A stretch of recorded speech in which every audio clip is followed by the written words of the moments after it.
नमस्कार साथियों। तो चलिए आज के दैनिक जागरण में क्या खास खबरें हैं उन्हें हम लोग एक एक करके देख लेते हैं। और याद रखिए दैनिक जागरण का राष्ट्रीय संस्करण है, तो इसमें आप लोगों को महत्वपूर्ण खबरें ही देखने को मिलेंगी। आप सभी जानते हैं कि 2024 में इसी साल हमारे देश में लोकसभा के चुनाव है और लोकसभा 18वीं लोकसभा के लिए चुनाव है। टोटल सीटें कितनी है लोकसभा में? 543 हैं। और लोकसभा सदस्य का चुनाव डायरेक्ट जनता यानी कि मतदाताओं के द्वारा होता है। अगर आपकी उम्र 18 साल हो चुकी है तो वोटर सूची में आपका नाम जुड़ चुका होगा और आप लोग वोट डालने भी जाते होंगे। और अगर आपकी उम्र 25 साल हो चुकी है तो आप लोग लोकसभा का चुनाव लड़ सकते हैं। अधिकतम उम्र की कोई सीमा नहीं रखी गई है, ये बात भी जान लीजिए आप लोग। अब ये चुनाव करवाता कौन है? इलेक्शन कमीशन ऑफ इंडिया, भारतीय निर्वाचन आयोग करवाता है। एक संवैधानिक संस्था है। संविधान के अनुच्छेद 324 के तहत चुनाव आयोग की स्थापना की बात की गई है और 25 जनवरी 1950 में स्थापना हुई थी। 25 जनवरी को आप लोग मतदाता दिवस भी मनाते हैं। नई दिल्ली में इसका सचिवालय देखने को मिलेगा। सुकुमार सेन पहले मुख्य चुनाव आयुक्त थे। और सबसे ज्यादा कहाँ सीटें हैं आप देखेंगे? लोकसभा की 80 सीटें हैं। क्या? उत्तर प्रदेश में। ये भी याद रखिएगा। इसीलिए तो कहते हैं कि जो दिल्ली का रास्ता है, दिल्ली की गद्दी है ना, उसका रास्ता उत्तर प्रदेश से होकर जाता है। तो भाजपा ने 195 उम्मीदवारों की पहली सूची जारी कर दी है। ओबीसी और एसटी एससी वर्ग से 102 प्रत्याशी है और बनारस से मोदी साहब और गांधीनगर से लड़ेंगे अमित शाह साहब चुनाव। तो उन्हीं की बात हो रही है। और देखिए अब चुनाव होने दीजिए, रिजल्ट आने दीजिए, तभी आप देखेंगे क्या होगा। आपके लिए महत्वपूर्ण कोई पॉइंट यहां से मिलेगा। बाकी राजनीति की खबरें हैं तो आप लोग पढ़ सकते हैं। इसमें आप देखते हैं कि 28 महिलाओं को बनाया गया प्रत्याशी। अभी 47 प्रत्याशी की उम्र 50 साल से कम है। 57 प्रत्याशी ओबीसी से और 27 अनुसूचित जाति से और 18 अनुसूचित जनजाति से है। ये भी याद रखिएगा। पहाड़ों पर हिमपात और मैदान में वर्षा से फसलों को नुकसान। उत्तर भारत के पहाड़ी राज्यों में कई दिनों से हिमपात के साथ वर्षा हो रही है और इसी का असर है कि शनिवार को दिल्ली एनसीआर के साथ आसपास के राज्यों में भी हल्की वर्षा हुई है। इससे फसलों को भी नुकसान हुआ है। उत्तराखंड में लगातार बर्फबारी और वर्षा के चलते ठंड बढ़ गई है। हिमाचल में भी अधिकतर स्थानों पर वर्षा व हिमपात हुआ है।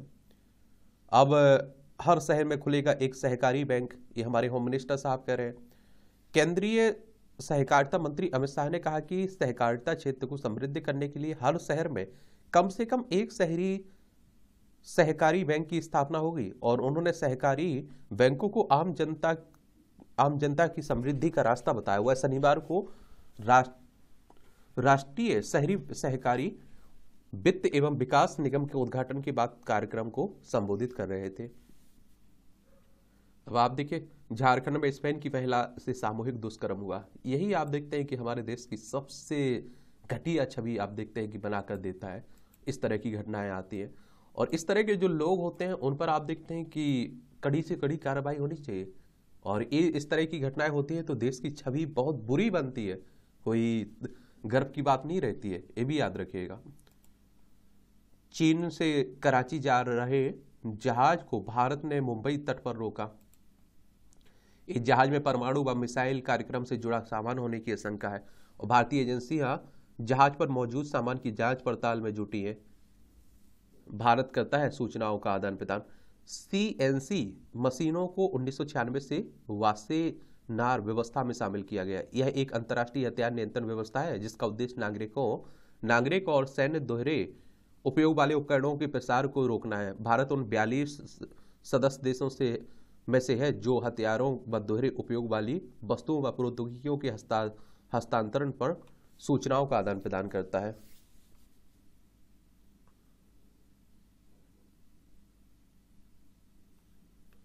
और 2020 में भी ऐसा एक मामला आ चुका है जब मिसाइल उत्पादन के लिए महत्वपूर्ण एक औद्योगिक ऑटोक्लेव को पाकिस्तान जा रहे एक चीनी जहाज पर औद्योगिक उपकरण के रूप में छिपाया गया था। जहाज पर लदे सामान में इतालवी कंपनी निर्मित एक कंप्यूटर न्यूमेरिकल कंट्रोल मशीन भी शामिल थी उसमें।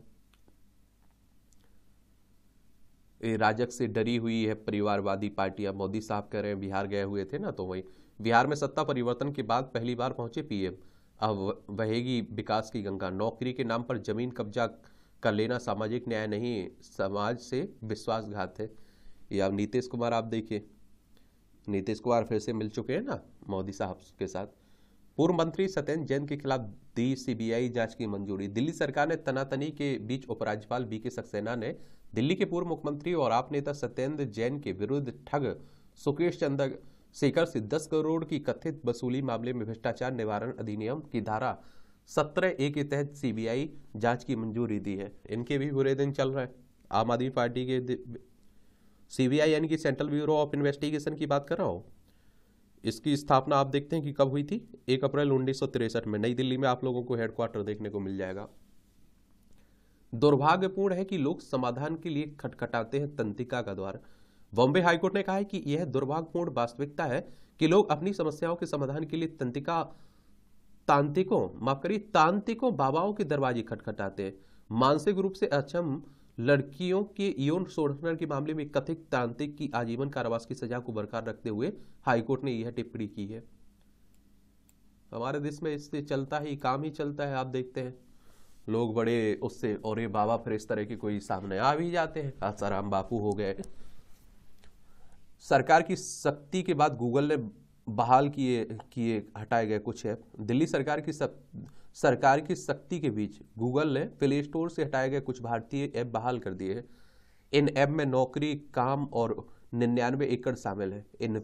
इन्फो एज के संस्थापक संजीव बिखचंदानी ने एक्स पर पोस्ट कर पुष्टि की कि इन्फो एज के कई ऐप प्ले स्टोर पर वापस आ गए हैं।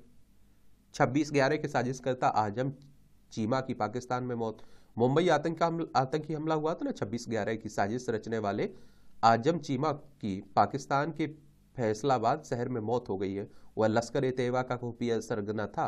भारत में कई आतंकी हमलों में उसका हाथ था। मीडिया रिपोर्ट के मुताबिक दिल का दौरा पड़ने के कारण चीमा की मौत हुई है। हालांकि किसी एजेंसी ने उसकी मौत की पुष्टि नहीं की। देखिए पाकिस्तान की बात करें तो ये है, लद्दाख है, जम्मू कश्मीर, पंजाब, राजस्थान, गुजरात की सीमा लगती है। और ये 1947 तक हमारा हिस्सा था। पहले पूर्वोत्तर में स्थायी शांति की ओर बड़ा एक और कदम। ये आप देखिए शाह की मौजूदगी में केंद्र त्रिपुरा और त्रिपुरा मोथा के बीच त्रिपक्षीय समझौता हुआ है। राज्य के मूल निवासियों की समस्याओं के स्थायी समाधान की पहल। गृह मंत्री बोले पूर्वोत्तर में शांति और स्थिरता के लिए केंद्र सरकार प्रतिबद्ध है।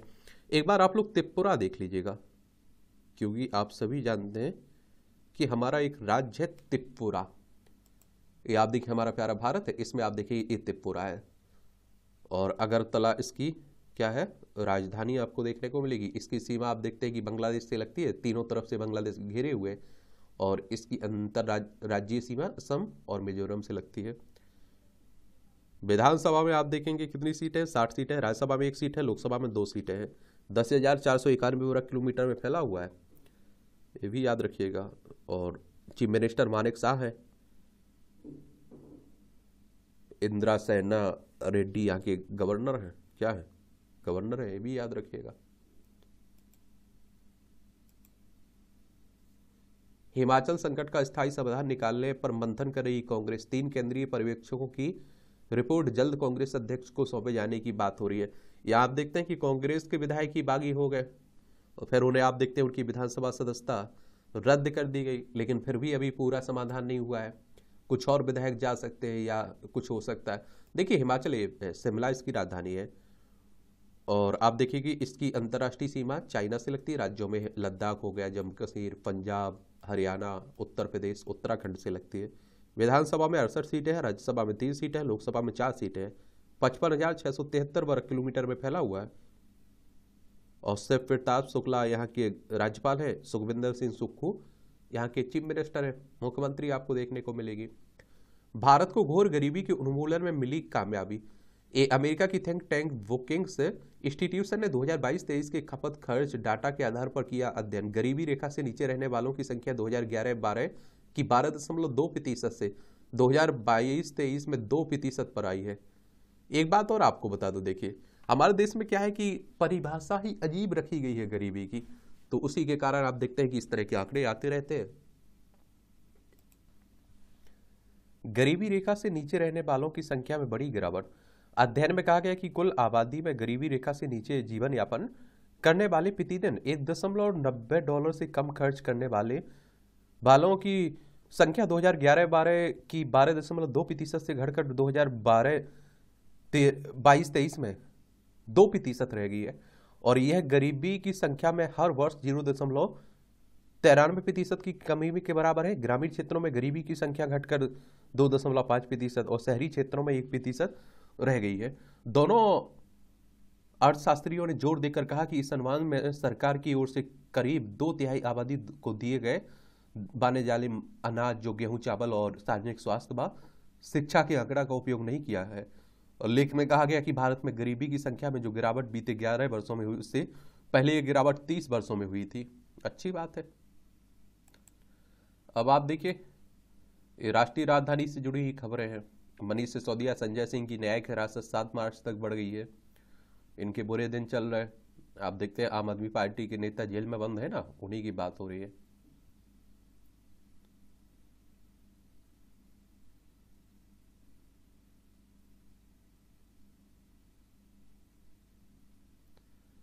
अजमल खान पार्क के में कबाड़ ने दिखाई जाएगी विरासत। ये 3.22 करोड़ की लागत से तैयार हुई है। हेरिटेज पार्क दिल्ली का चौथा वेस्ट टू आर्ट पार्क बनकर हुआ तैयारी। ये परीक्षण से गुजर रहे एआई मॉडल को तैनात करने से पहले सरकार से लेनी होगी मंजूरी। सरकार ने इंटरनेट मीडिया के लिए जारी किया परामर्श और कहा गैर कानूनी कंटेंट को रोके, आपराधिक कार्रवाई की दी चेतावनी भी।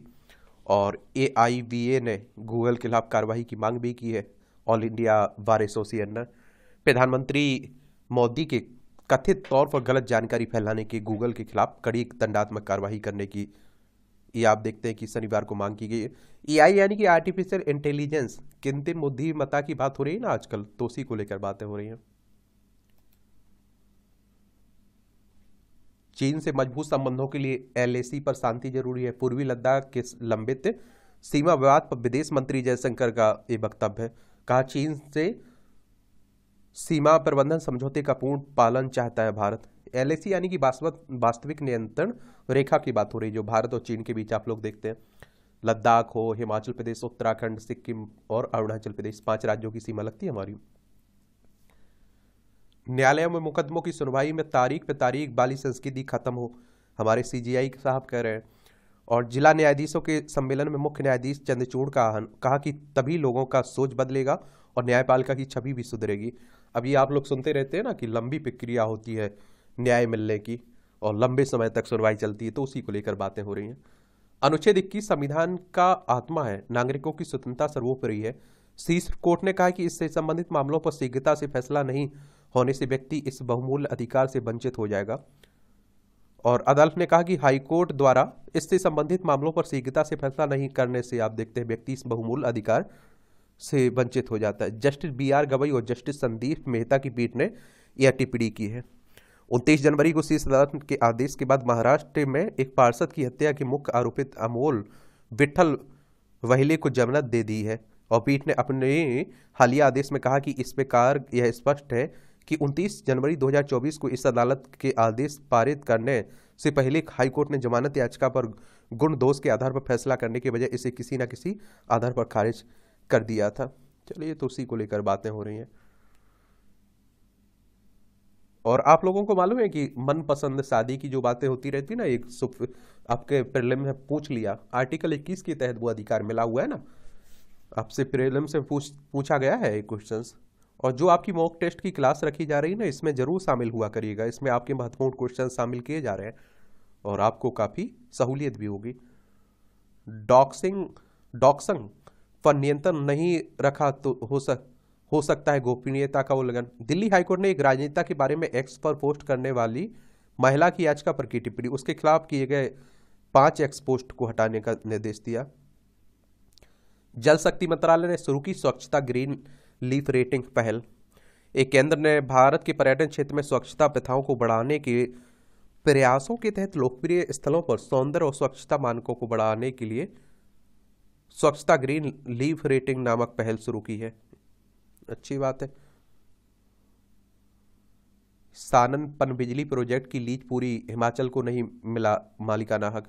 3 मार्च 1925 को मंडी रियासत के राजा भारत के राज्य सचिव के बीच हुआ था करार।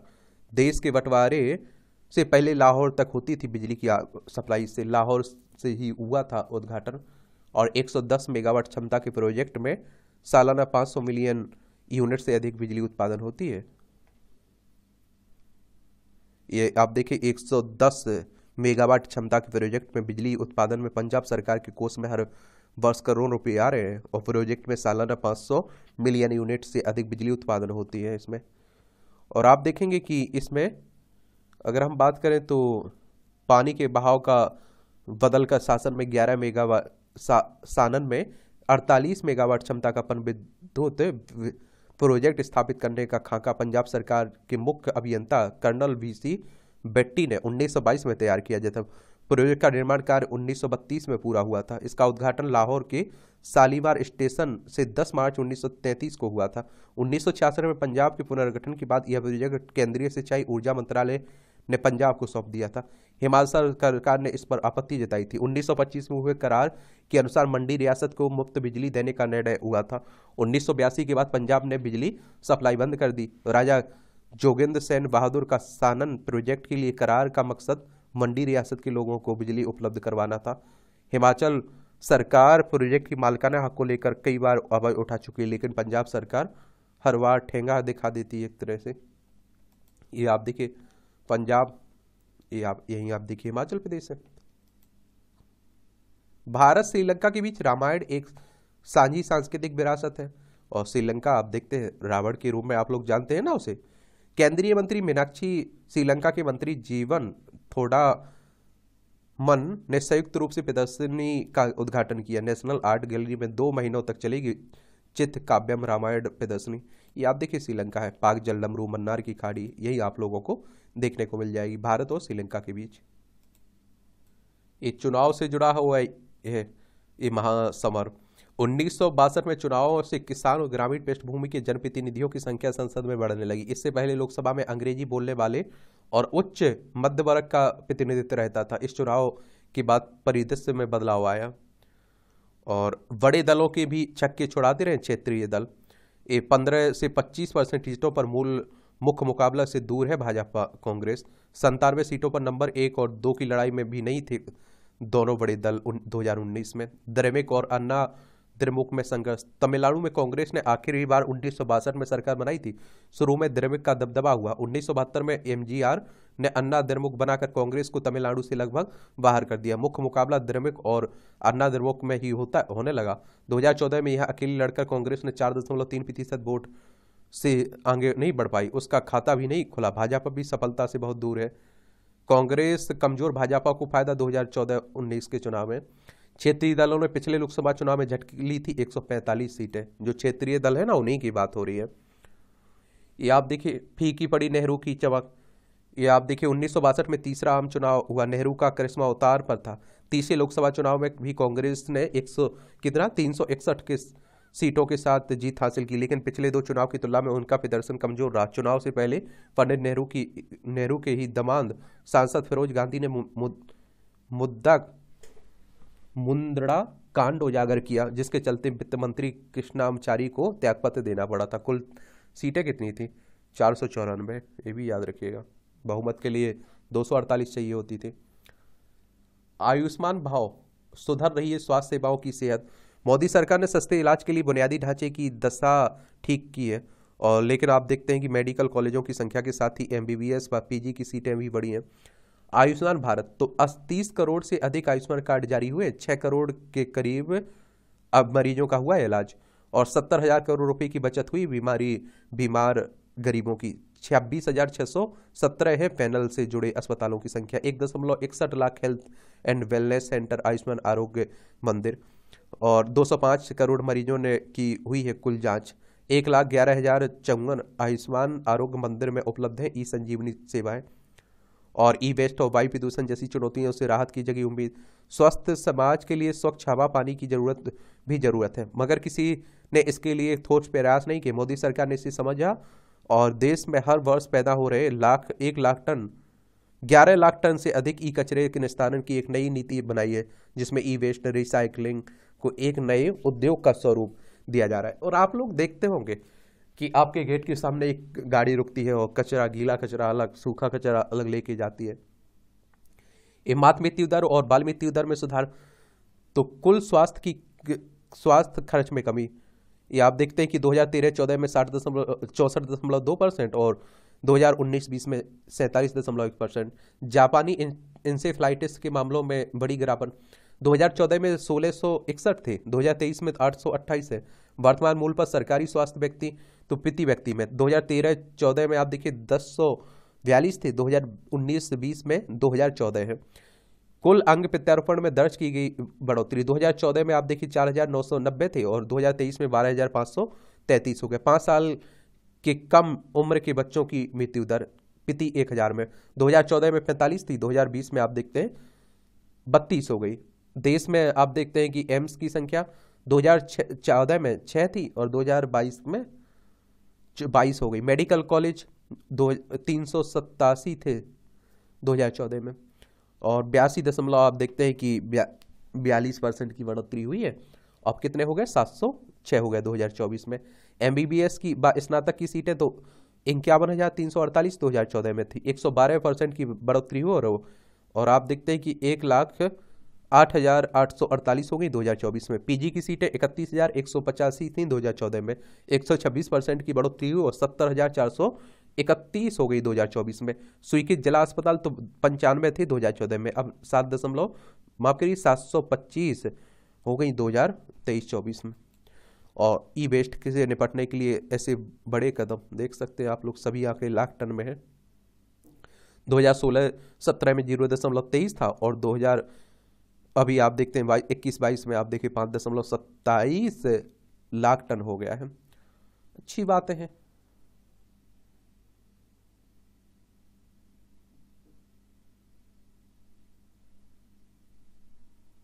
ये पहली बार मैसूर में बनी स्याही का इस्तेमाल फर्जी वोटिंग रोकने के लिए किया गया था।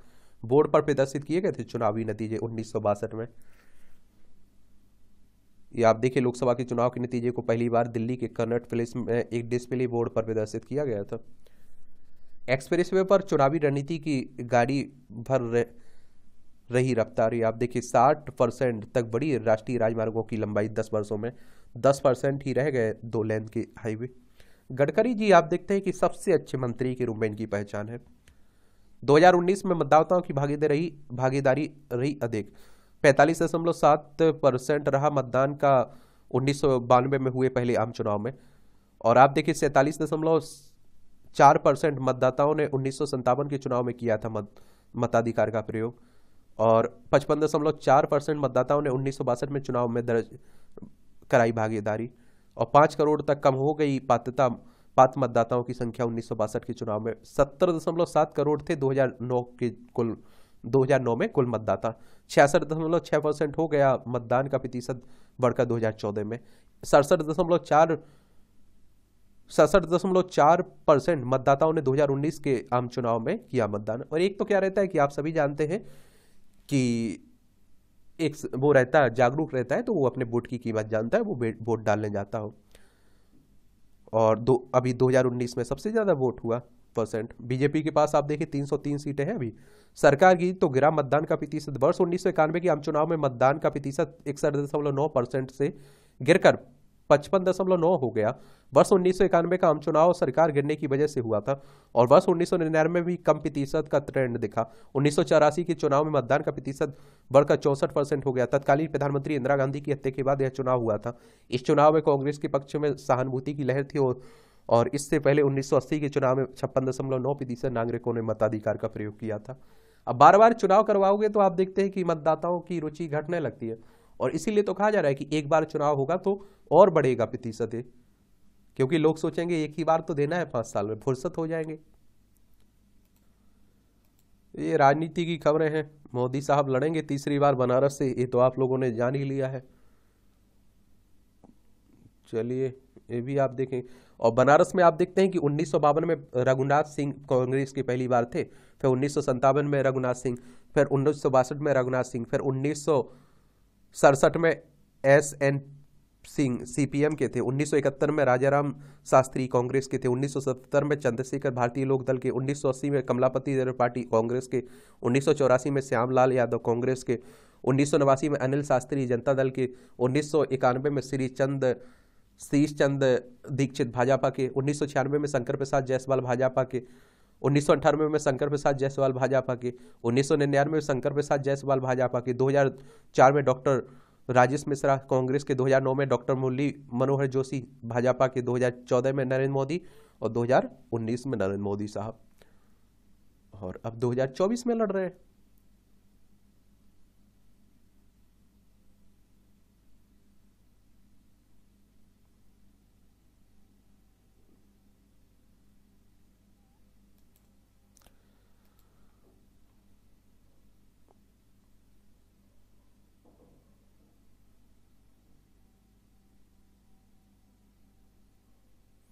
पेपर लीक से टूटा पुलिस भर्ती का सपना, आहती उफी ने दी जान।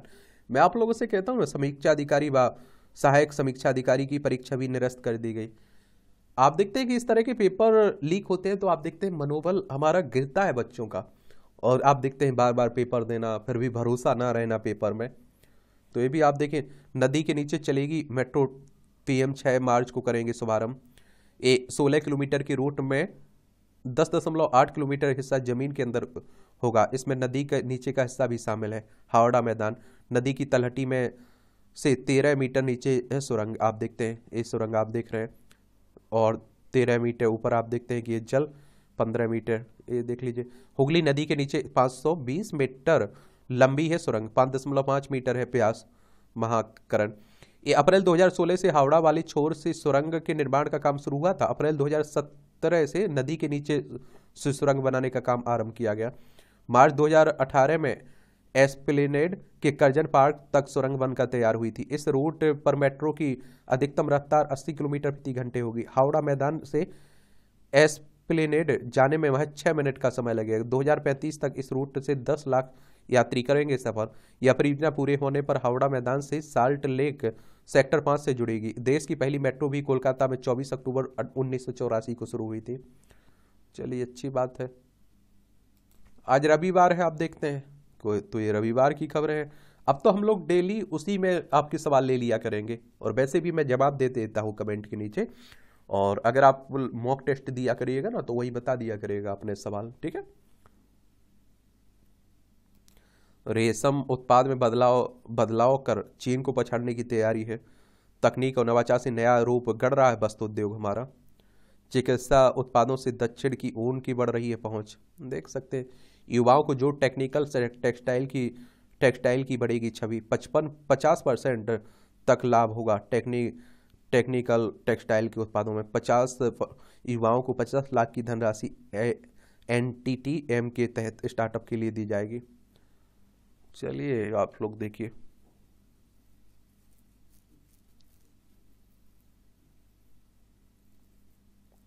इस स्वास्थ्य मंत्री साहब कह रहे हैं कि दिल के दौरे के लिए कोरोना टीका जिम्मेदार नहीं है।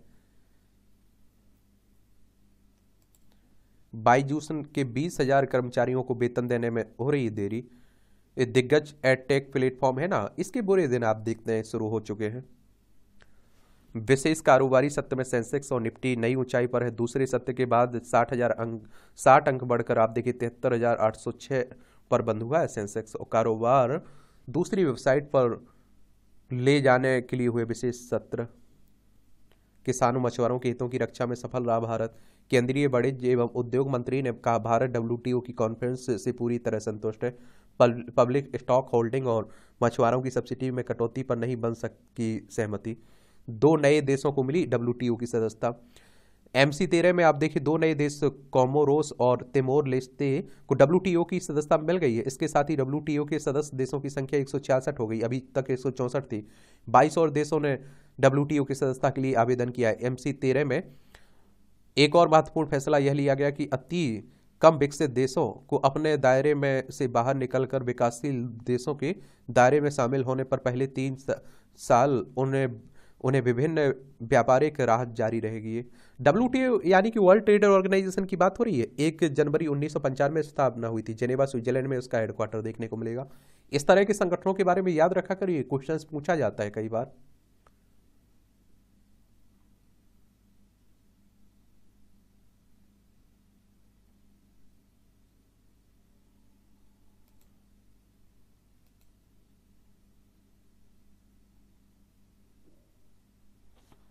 हाउती हमले में लाल सागर में डूबा मालवाहक जहाज।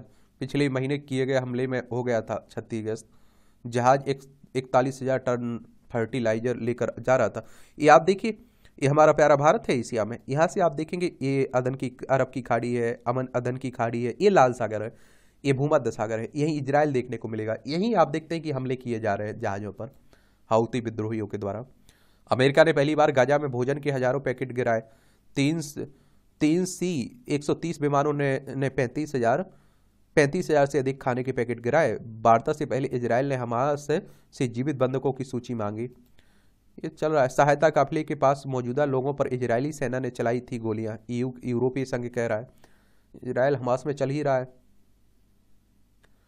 राष्ट्रपति पद के लिए आसिफ जरदारी के सामने इमरान ने उतारा उम्मीदवार। चल रहा है, ये पाकिस्तान में चल रहा है उठा फटक, होने दीजिए। ग्रैमी अवार्ड विजेता ईरानी गायक को 3 वर्ष की सजा हुई है, देख लीजिए।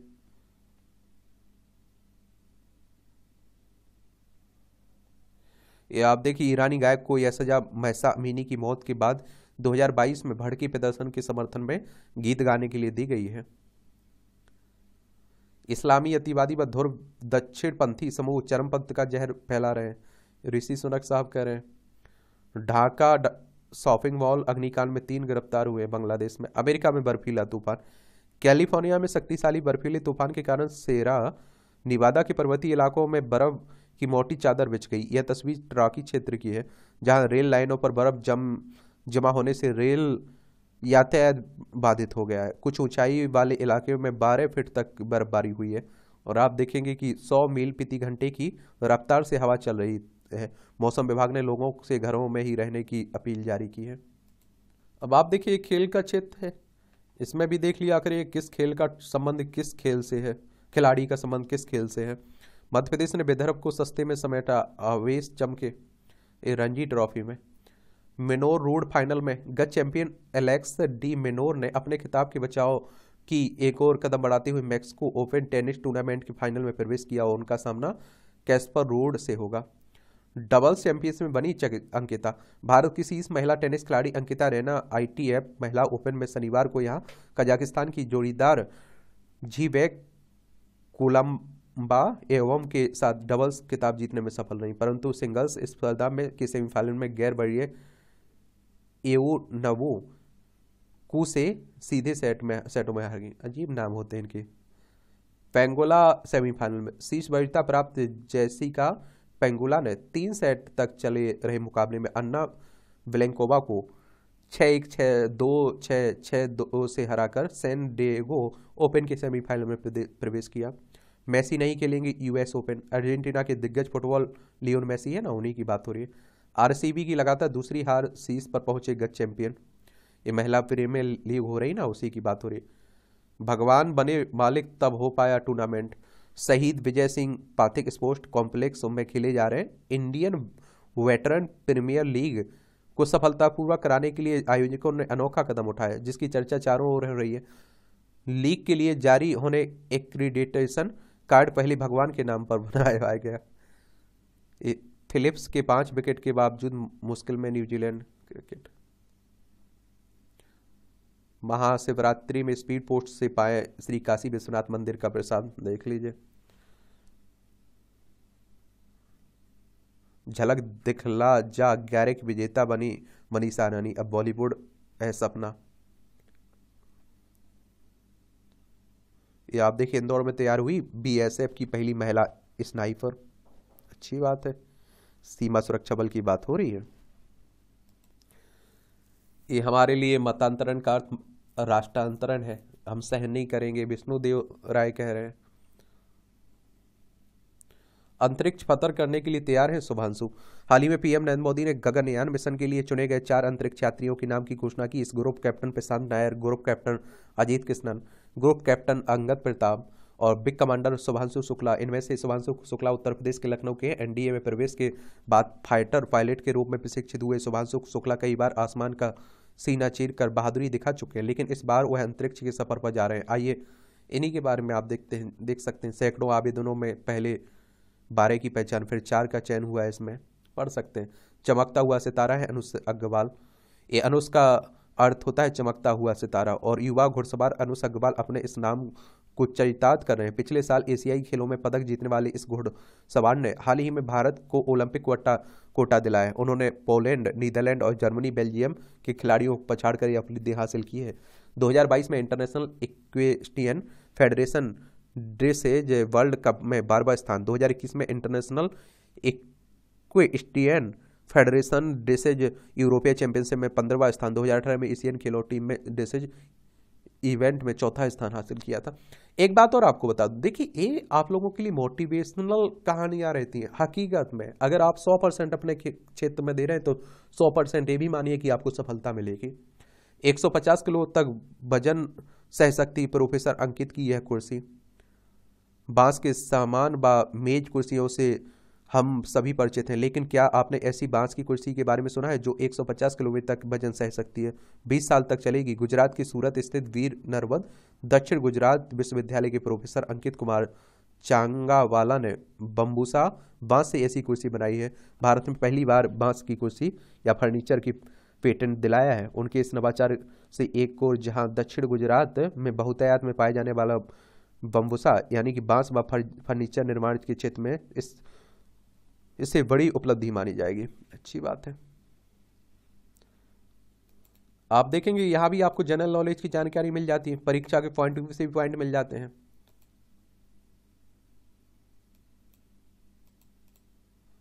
ये फासेट से ने बिना रुके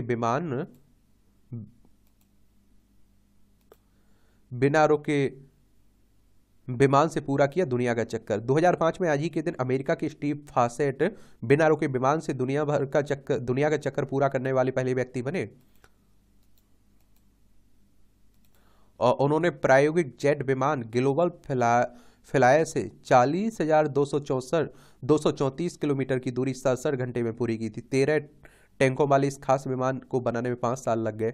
लंदन में बनकर तैयार हुआ दुनिया का सबसे तेज भाप इंजन। 1938 में आज ही के दिन लंदन में दुनिया का सबसे तेज भाप इंजन मल्लार्ड बनकर तैयार हुआ था। इसी वर्ष 3 जुलाई को A4 श्रेणी के इस इंजन ने 203 किलोमीटर प्रति घंटे की गति का विश्व रिकॉर्ड बनाया। यह रिकॉर्ड आज भी कायम है। इसे इंजीनियर सर निगेल ग्रेसली ने डिजाइन किया था। कारगिल युद्ध में संजय कुमार ने चटाई थी दुश्मनों को धूल। सूबेदार मेजर संजय कुमार का जन्म 1976 में आज ही हिमाचल प्रदेश के बिलासपुर में हुआ था। 1998 में 13 जैक राइफल्स में लांस नायक के रूप में सैन्य जीवन शुरू किया। 4 जुलाई 1999 को कारगिल युद्ध के दौरान उन्हें जम्मू कश्मीर में मस्कोह घाटी के सबसे कठिन मोर्चे पर तैनात किया गया। यह आमने सामने की लड़ाई में उन्होंने 3 घुसपैठियों को मार गिराया, पाकिस्तानी सैनिकों को खदेड़ा। इस युद्ध में अदम्य साहस और वीरता का प्रदर्शन करने के लिए 2000 में परमवीर चक्र से सम्मानित हुए। मुझ पर कोई दबाव नहीं, मेरा कंपटीशन खुद से है, सैनी कह रही हैं।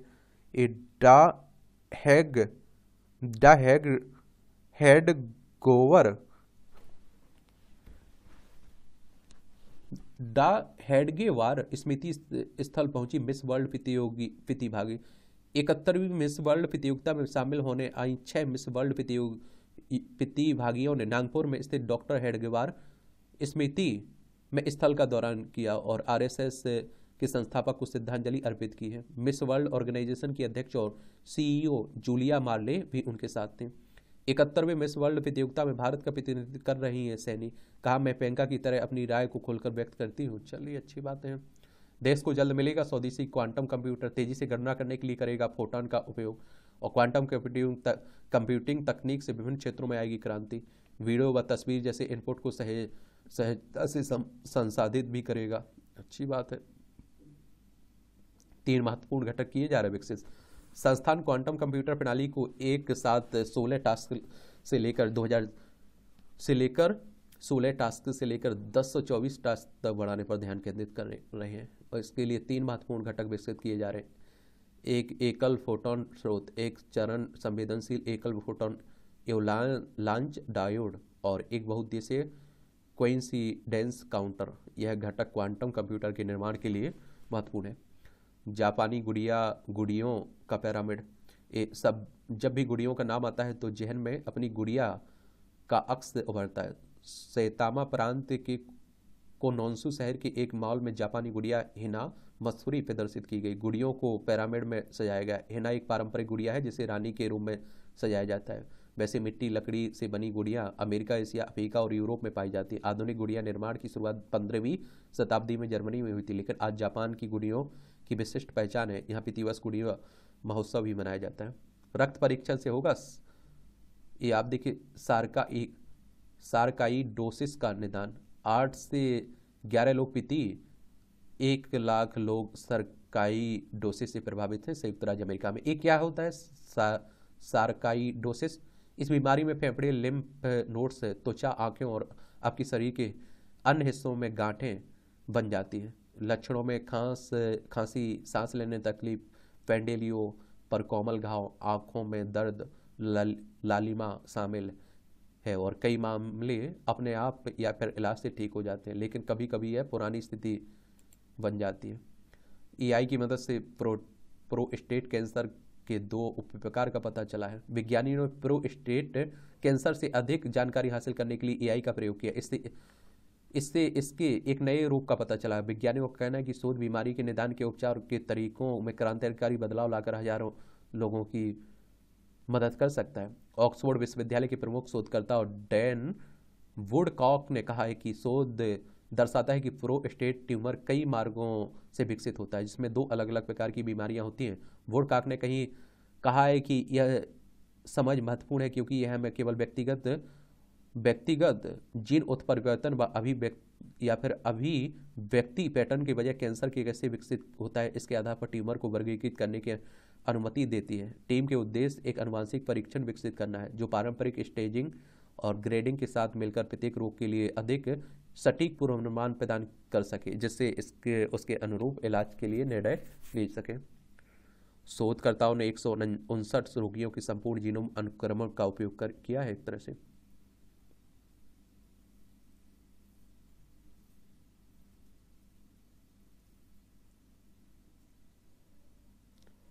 ये अध्ययन का नेतृत्व करने वाले मैनचेस्टर कैंसर रिसर्च सेंटर का प्रोफेसर डेविड बेज ने कहा कि वास्तव में यह महत्वपूर्ण है क्योंकि यह अब तक हम सोचते थे कि प्रोस्टेट कैंसर सिर्फ एक प्रकार की बीमारी है, लेकिन अब एआई की मदद से इसे दिखाने में सक्षम हो गए कि वास्तव में इसके 2 अलग अलग उपप्रकार हैं।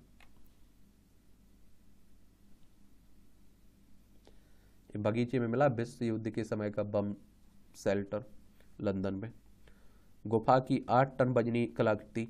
इस सेंट्रल फ्रांस के साटो द सोमो में स्पेनिश आर्टिस्ट मिकेल बार्सेलो द्वारा तैयार की गई कलाकृति ग्रोटे सोमो।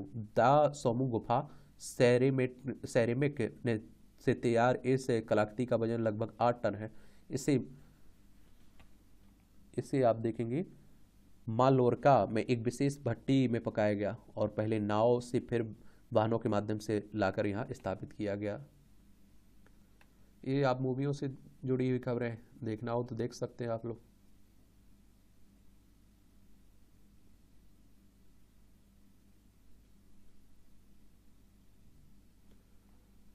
और इस तरह से आप देखेंगे कि आज के न्यूज़पेपर की कहानी खत्म होती है। आप लोग पढ़ते रहिए, एंजॉय करते रहिए। आपका कोई सवाल हो मेरे लिए, सुझाव, तो आप लोग जरूर बताइएगा।